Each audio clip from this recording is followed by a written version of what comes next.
What's up, guys? Brown Sugar Babe here. Hope all is well.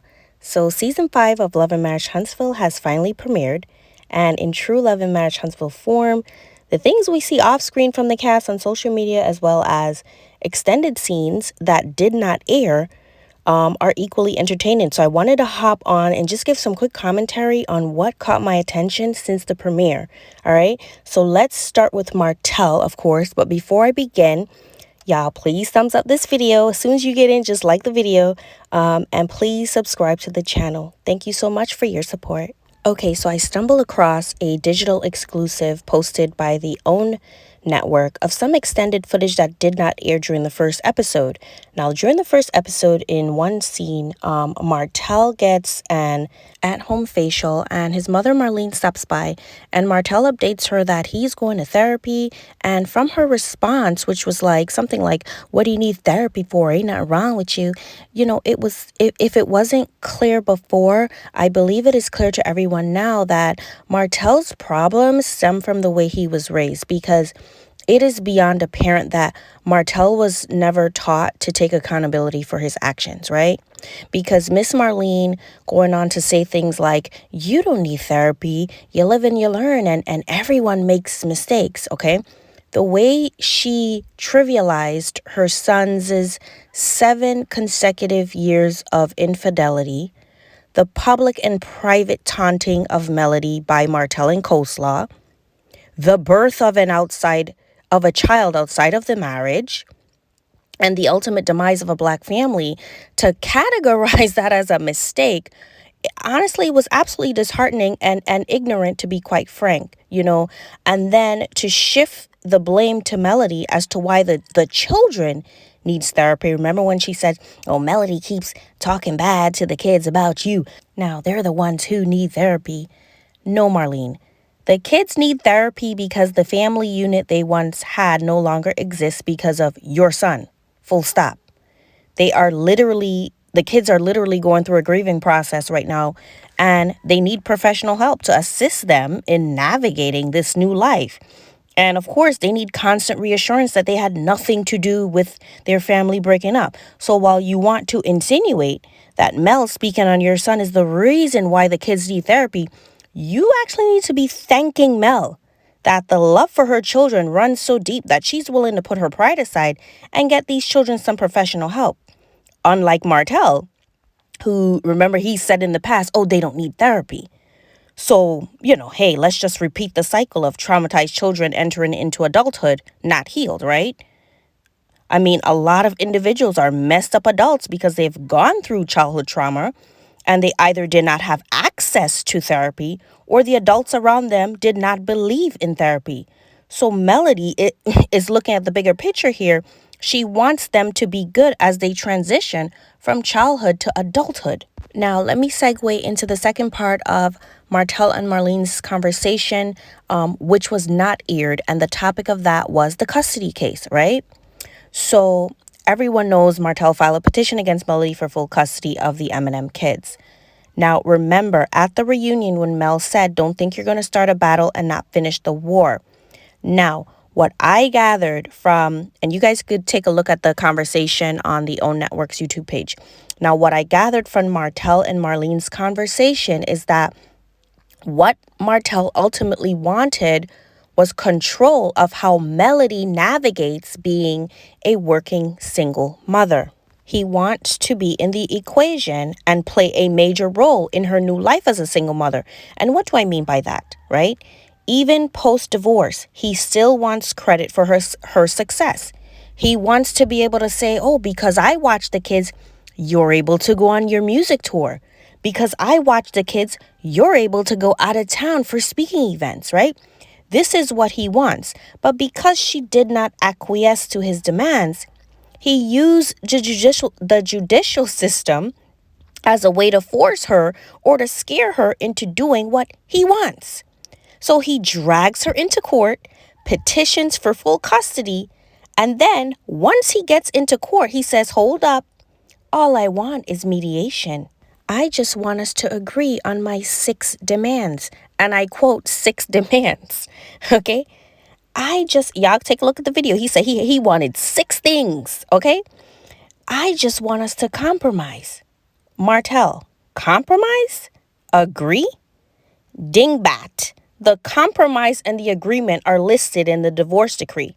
7 days on, 7 days off. Both parties waive spousal support. Both parties waive child support. But here's where it gets good. In response to the 6 demands, Mel basically said, bitch, you got the wrong one. Or maybe I should say, you got the right one. We're going to trial, and now I want full custody. That is when Martell apparently backed off and walked away, saying that he can't afford to litigate the matter anymore. Okay? Mel and her attorney was ready to square the F up. And bravo to Melody and her attorney for not giving in to any of Martell's demands, because the way I see it, right, is that had they even agreed to one half of one of the demands, that would have given validity to Martell's entire case. So it is clear to me that Melody's legal team was not only well prepared for whatever Martell was going to hit them with, but they were willing to risk trial and go the harder route in proving that Martell had no case. But even with this strategic success, you could only imagine how emotionally and psychologically draining this must have been for Melody. You know, you put on your winning outfit, you stand tall, and you walk into court like a bad bitch, but I know it was tearing her ass up inside. Just the very prospect of losing her children. I'm a mom. That shit would eat me up. You know, Martell, I don't know why you thought you could win. You know, you're still going through your karma phase.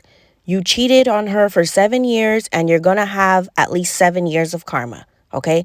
You and Mel are now 2 years post-divorce. I believe their divorce was finalized like in the spring of 2021. So basically, you're in year 2, and you got about 5 more years, and then you'll be good. But I would encourage you to continue to work on yourself. That's really good that you're in therapy. You know, you never know. You might get spared. And of course, continue to work towards co-parenting. You know, Mel made it clear in her confessionals during the Destin trip that she wants to be friends with you and she wants to have a healthy co-parenting relationship with you. But you left that trip and you ruined it. You know, I hate it when folks like to paint Mel as this person who doesn't want to hear Martell out or meet him in the middle with anything. And that's far from the truth. Because during season 3, she said she would have loved to give Martell first dibs on watching the children if she has, you know, a work trip here or there. But she said he would use that against her, and she was 100% correct. So, I mean, y'all need to back off with this narrative that she's giving him such a hard time. No, he's giving himself a hard time by doing everything in his power to try to control her. Now, let's move on to Stormi, and then I'll get to Maurice real quick.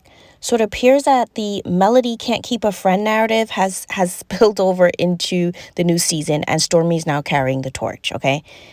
It's pretty baffling to me that after all these seasons, folks still don't understand who Melody Cherie is, you know, with the exception of Kiki and, I'll say Kimmy this season, because Kimmy used to be on that same tip where everyone is demanding so much of Melody, and when she takes her mental breaks or removes herself from like certain things or certain people, everyone is upset and labels her as a bad friend, okay?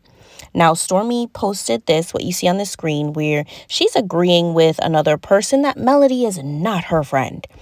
And then I saw a video from Empress Radio where Stormi went live and she was like crying and stuff. And I'm like, is Stormi okay?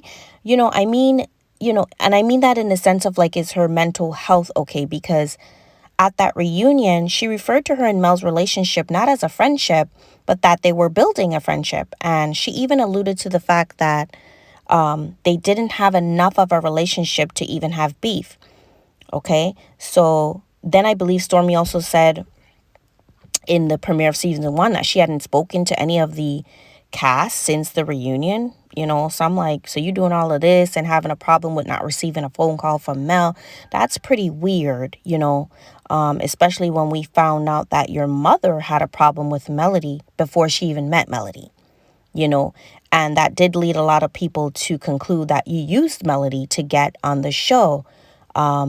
And that's what some viewers are saying. But, we'll see how the rest of the season plays out and how you and Melody's relationship, if it blossoms or not, I don't know. I'll say this. Since it appears you don't want the words or actions of your mother to be imputed to you, then you need to give Melody Cherie the same grace and don't blame her for the words or actions of fans of the show. Now on to Maurice. I'm sure by now everyone has seen the interview that has gone viral with Melody and Carlos King. Excellent video. For me, it really highlighted how intelligent, business savvy, strategic Melody is, and how much she's grown and how much she cares about the success of the show. So, like many of us, Maurice saw the video as well and posted it on his Instagram story so that his followers could watch the video. And I was surprised he was showing support. That was that was kind of shocking.